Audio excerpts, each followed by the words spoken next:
Okay, so this video's focus is actually on what we learn about in the classroom.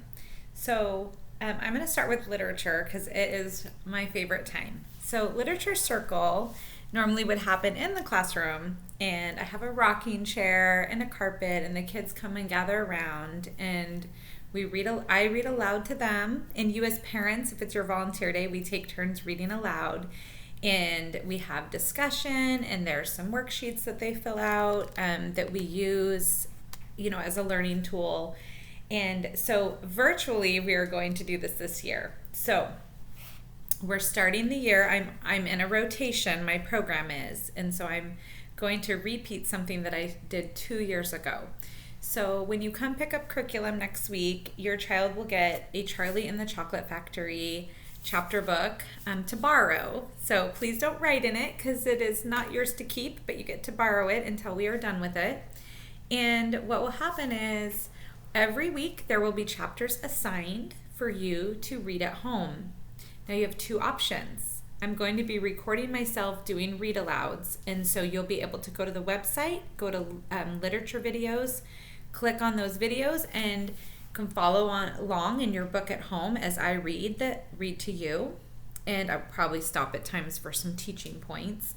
Now, if you would like to mix it up and do some weeks, listen to the read alouds and follow along, but then other weeks you may choose just to read to your parents. So if a student is going to read this by himself or herself, my preference is that the child reads out loud to an adult. So often when kids read alone, they will tell you, oh, I can tell you all about it. And they'll look down their book and look at you, and they'll tell you what they understand. But what they will not tell you is what they don't understand.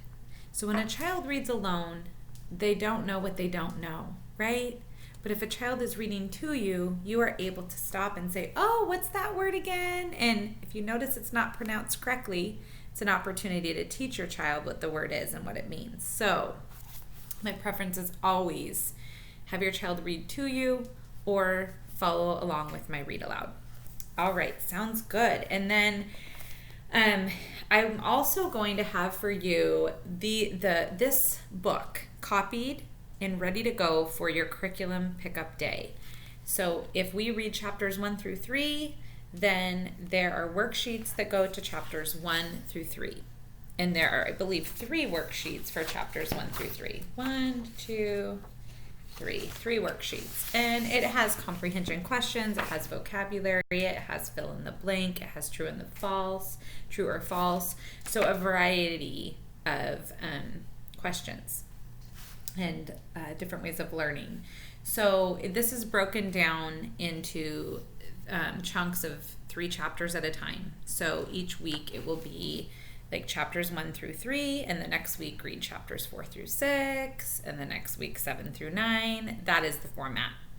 So what will happen is I'm going to have these copied for you, paper copy to work on at home, and a book to follow for the read aloud or to read yourself. And then on Thursday or Friday, depending on which class you're in, that is our literature circle time on Zoom. So we will have discussion about what we read, and I will have teaching points from the book, and we will also make predictions about what's to come. So it's always a really fun time. Now, this book will take us, a couple of months, and then after that we move into, so this book is obviously fictional and very creative writing. It will help with the narrative writing mindset. Then after that, we switch over to, this is, I will have to look it over, but I wouldn't say nonfiction, but it's like realistic fiction, okay? So there is a lot that we're learning about our history and our past by reading Sign of the Beaver, but it is a fictional piece that is realistic fiction. So we're going to learn a lot about Native Americans and how they interacted with Americans. And I don't want to say too much about this right now since we're not ready for it. But the Sign of the Beaver comes after Charlie and the Chocolate Factory. And then after our study of Sign of the Beaver, I have a couple other options for the end of the year, and I have not solidified that decision, so I won't share that right now. So that is our literature time. And then we also have a Zoom meeting time at the beginning of the week, Monday or Tuesday, depending on your day, and that's at 10:10. And that focus for me is on writing. And I will sneak in a little bit of social studies and art, depending on what meeting it fits in best. But the beginning of the week is writing focus. The end of the week is literature focus for our Zoom meetings. So as far as writing, I don't have a book to hold up to show you because I have a variety of lessons that I use for writing. Some I design myself, some come from resources. Every week I will update my website for what our writing focus is, and I will have videos on there if you need to have your child watch a video, and the assignments will be in Google Classroom.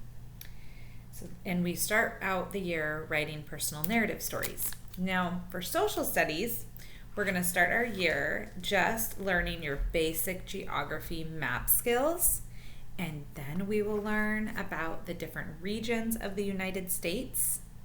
And then that will move us into Native Americans and the different regions that Native Americans lived in.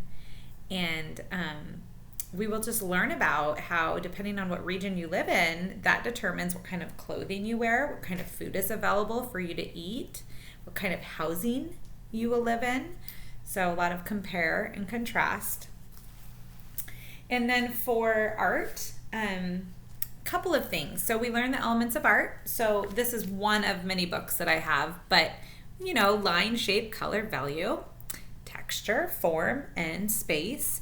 And there are a lot of just simple little lessons in here. We will do some of them, but in between those lessons, we build in fun art projects that are just more creative. This is an example of an art project we did 2 years ago that ties into Charlie and the Chocolate Factory. And so since Charlie and the Chocolate Factory is all about candy and sweets, we have a fun time learning how to draw different types of candies, coloring them, and then we make an array, which mine is a 3x3 array. I know that's a math term, but I like to build in other subjects when I can. Some of my students did a 4x2, some of them did a 6x2, some did a 4x3. It depended on how many pictures they had and wanted to include. Okay, so that tells you about our class time, our literature, our social studies, our writing, and our art. And now I'm going to do another video that has to do with your home curriculum, so be sure to watch all these videos.